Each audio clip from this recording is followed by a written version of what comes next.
Chapter 12, The Subconscious Mind, the Connecting Link, the 11th step toward riches. The subconscious mind consists of a field of consciousness in which every impulse of thought that reaches the objective mind through any of the five senses is classified and recorded, and from which thoughts may be recalled or withdrawn as letters may be taken from a filing cabinet.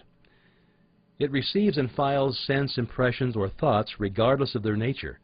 You may voluntarily plant in your subconscious mind any plan, thought, or purpose which you desire to translate into its physical or monetary equivalent. The subconscious acts first on the dominating desires which have been mixed with emotional feeling, like faith. Consider this in connection with the instructions given in the chapter on desire for taking the 6 steps there outlined, and the instructions given in the chapter on the building and execution of plans, and you'll understand the importance of the thought conveyed.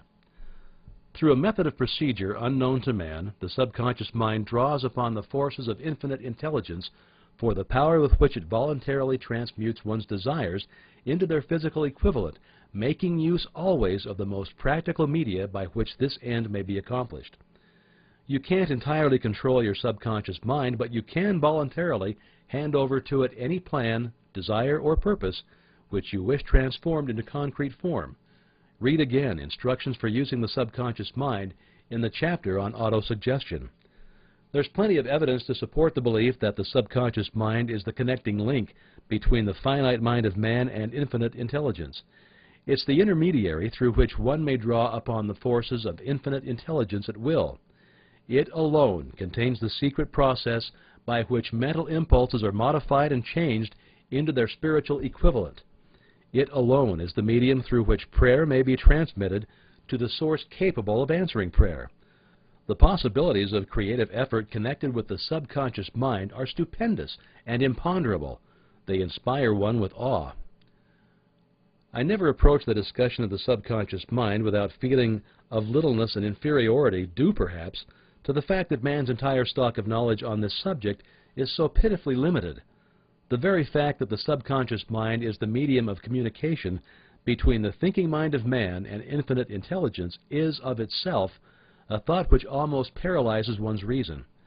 After you've accepted as a reality the existence of the subconscious mind and understand its possibilities as a medium for transmuting your desires into their physical or monetary equivalent, you'll comprehend the full significance of the instructions given in the chapter on desire. You'll also understand why you have been repeatedly admonished to make your desires clear and to reduce them to writing.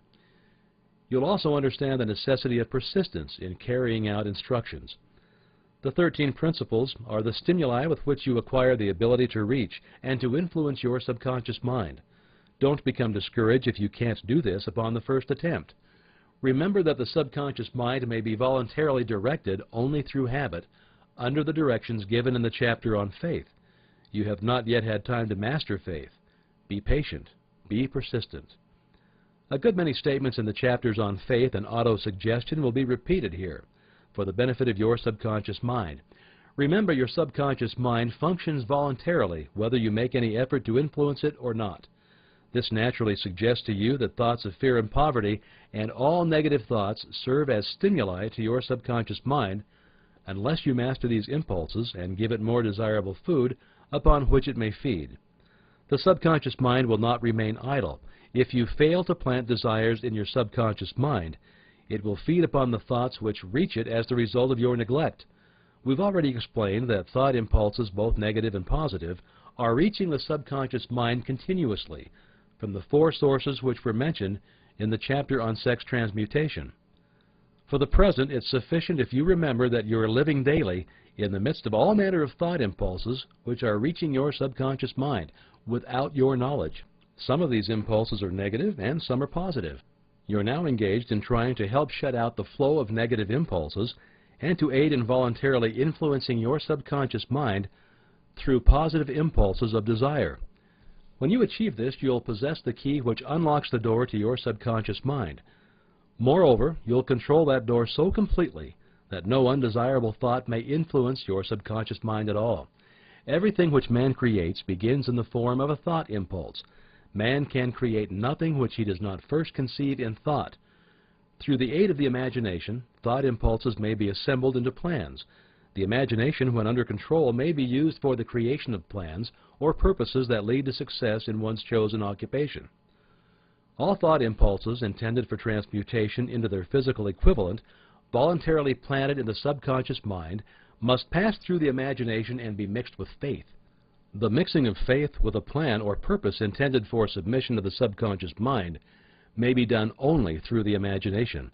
From these statements, you'll readily observe that voluntary use of the subconscious mind calls for coordination and application of all the principles. Ella Wheeler Wilcox gave evidence of her understanding of the power of the subconscious mind when she wrote, "You can never tell what a thought will do in bringing you hate or love, for thoughts are things, and their airy wings are swifter than carrier doves. They follow the law of the universe. Each thing creates its kind, and they speed o'er the track to bring you back whatever went out from your mind." Mrs. Wilcox understood the truth that thoughts which go out from one's mind also embed themselves deeply in one's subconscious mind, where they serve as a magnet, pattern, or blueprint by which the subconscious mind is influenced while translating them into their physical equivalent. Thoughts are truly things for the reason that every material thing begins in the form of thought energy. The subconscious mind is more susceptible to influence by impulses of thought mixed with feeling or emotion than by those originating solely in the reasoning portion of the mind. In fact, there's much evidence to support the theory that only emotionalized thoughts have any action, influence upon the subconscious mind. It's a well-known fact that emotion or feeling rules the majority of people. If it's true that the subconscious mind responds more quickly to and is influenced more readily by thought impulses which are well mixed with emotion, it's essential to become familiar with the more important of the emotions. There are 7 major positive emotions and 7 major negative emotions. The negative